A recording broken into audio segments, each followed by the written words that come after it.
جیسے خان صاحب نے فرمایا نا کہ ان عدالتوں کے اندر جن خواتین کی بیلز رکھی گئی ہیں، جن خواتین کی رہائی کے لیے پٹیشنز فائل کی گئی ہیں، لاہور ہائی کورٹ بار ایسوسی ایشن، سپریم کورٹ بار ایسوسی ایشن، لاہور بار ایسوسی ایشن بھرپور انداز میں ڈیمانڈ کرتی ہے chief justice Lahore high court سے خاص طور پہ کہ جن لوگوں کی پٹیشنز ایف آئی آر نمبر 96 میں، ایف آئی آر نمبر 97 میں، یا جن کو بھی 9 مئی کے واقعات کے اوپر گرفتار کیا گیا ہے، ان کے کیسز کو فل فور ڈیسائیڈ کریں. اور اگر یہ جتنا بھی لیوریج لیا گیا ہے، لوگ بیہائنڈ دا بار رہے ہیں، وہ چھٹیوں کی وجہ سے یا non availability of the benches کی وجہ سے ہے یا سرٹن پریشرز کی وجہ سے ہے، تو آج پروفیشنل گروپ نے اپنے نیریٹو کے اندر، اپنے بیانیے کے اندر یہ بات بڑی واضح طور پہ بتائی ہے کہ ہم لوگ عدلیہ کے ساتھ کھڑے ہیں، لیکن عدلیہ کو بھی اپنے ساتھ، اپنے آئین کے ساتھ کھڑا ہونا ہوگا، اور اگر یہ نہیں کھڑے ہوں گے تو پھر تحریک ان کے خلاف بھی چلے گی، کیونکہ ہم سمجھتے ہیں کہ آئین اور قانون کی بالادستی ہوگی تو یہ ملک ترقی کر سکتا ہے. اگلی بات جو خان صاحب نے کہا کہ ہماری آرمی کو، ہمارے ملٹری پرسونلز کو آئین کی حدود و قیود کے اندر رہتے ہوئے اپنی ڈیوٹیز پرفارم کرنی چاہیے.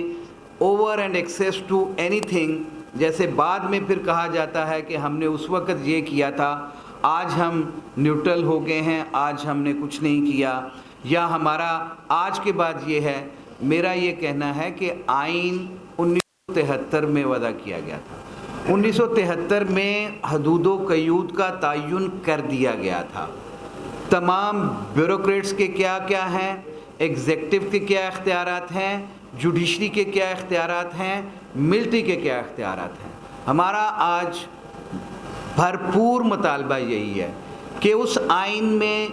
لیے گئے حلف کے مطابق آپ اپنی ڈیوٹیز سر انجام دیں تاکہ یہ ملک ترقی کر سکے. اس ملک میں حق حکمرانی اللہ رب ذوالجلال کے بعد ان عوام کا ہے، اور ان کو اس کے حق کے لیے 90 دن کے اندر آئین کے اندر دی گئی جو تاریخ ہے، کوئی ایکٹ اس پہ پریویل نہیں کر سکتا. کانسٹیٹیوشن پریویل کرتا ہے. اگر الیکشن ایکٹ کے اندر کوئی ترمیم کی گئی ہے، جو جن ترامیم کو بھی ہم کہتے ہیں کہ وہ میلافیڈلی ہیں، جتنے ایکٹ پاس کیے گئے ہیں وہ منی منٹ کرنے کے لیے کیے گئے ہیں، اب انرچ کیا ہے ان لوگوں نے اپنے آپ کو،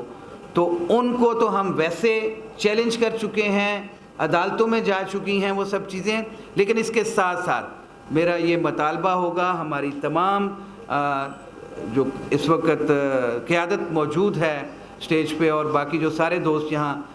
حال جو کھچا کھچ بھرا ہوا ہے، اس میں لیگل فرٹرنیٹی کا ایک ہی مطالبہ ہے کہ 90 دن کے اندر الیکشنز ہونے ہیں. 90 دن سے ایک دن بھی آگے نہیں لے جایا جا سکتا. اور جو یہ توجیہات پیش کی جا رہی ہیں، 2 دن پہلے ہماری پاکستان بار کونسل کی میٹنگ بھی تھی، ہم نے وہاں پہ بھی یہ ایمفسائز کیا تھا کہ کوئی ایکٹ کانسٹیٹیوشن کو پریویل نہیں کر سکتا. کرے گا تو آئین پریویل کرے گا. آئین کے اندر دیے گئے 90 دن جو ہیں انہی کے اندر الیکشنز ہونے ہیں. اس سے آگے کوئی ترمیم جو ہے، آئینی ترمیم تو اس کو آگے لے جا سکتی ہے. اور جو راگ الاپا جا رہا تھا کہ 51 کے اندر سینسز ہو گیا ہے، ڈی لیمیٹیشنز کی ریکوائرمنٹ ہیں،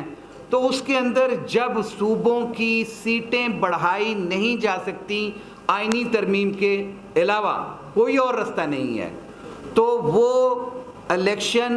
اسی سینسز کے اوپر، انہیں ڈی لیمیٹیشنز کے اوپر 90 دن کے اندر الیکشن ہونے چاہیے. اور اگر اس سینسز کی بنیاد کے اوپر کوئی ڈی لیمیٹیشن کی ضرورت ہے تو وہ الیکشن کے بعد یہ تمام پارٹیز اپنا الیکشن میں حصہ لیں. یہ اپنا رستہ ہموار کریں الیکشن کے لیے، تاکہ اس ملک میں جو لوگوں کی خواہش کے مطابق حکومت بنے اور وہ آئینی ترمیم کر لے، وہ ڈیلیمیٹیشنز کے لیے اپنی کمیٹیز تشکیل دے کے الیکشن کمیشن کو ایز پر لا آرڈر کر کے وہ ترامیم کر لیں۔ لیکن ابھی فی الفور جو ہے وہ 90 دن کے الیکشن کی اندر تاریخ election commission president of Pakistan, دیکھیں پریزیڈنٹ آف پاکستان نے ایک ایڈوائس لی، حالانکہ اس میں میں سمجھتا ہوں میری ناقص عقل کے مطابق تو ایڈوائس کی ضرورت نہیں تھی لا منسٹری سے، لیکن انہوں نے ابنڈنٹ کاشن کے طور پہ اگر لے بھی لی تو لا منسٹری کو آئین اور قانون کے مطابق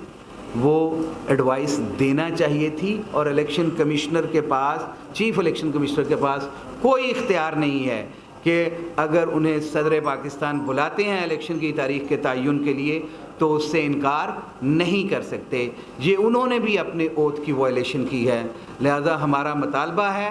کہ ملک کے اندر معاشی استحکام کے لیے، سیاسی استحکام کے لیے، ملک میں جمہوریت کے استحکام کے لیے الیکشن جو ہیں وہ 90 دن کے اندر ہوں اور تمام ادارے اپنی اپنی ڈومین میں رہ کے کام کریں۔ Thank you.